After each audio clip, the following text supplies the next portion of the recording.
In this video, I will show you how to extend or shorten your elements. If you want to practice with me, you can create 3 lines with a measurement of 10 centimeters.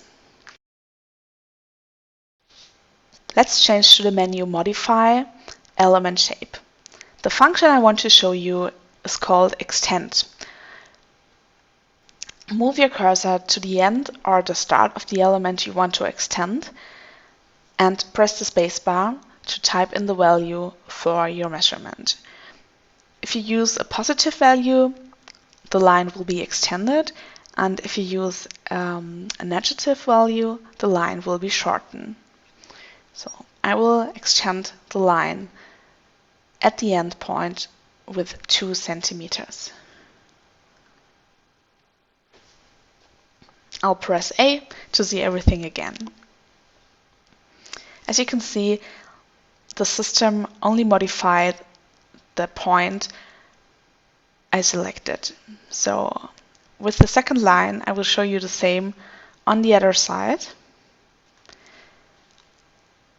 I'll move my cursor to the start point of my line and press the space bar. This time I want to show you how it looks with a negative value, so I'll type in -2 and the system shortens the line.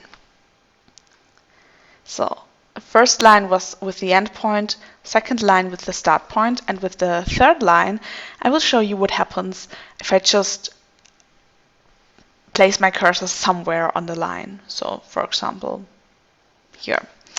I'll press the spacebar again to type in my value, and I will type in 2, so a positive value to extend my line.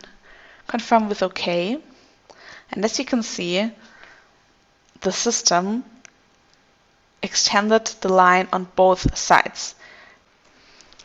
Let's prove this with the measure function. I use measure element and I use the key X to fix my measurements on the screen.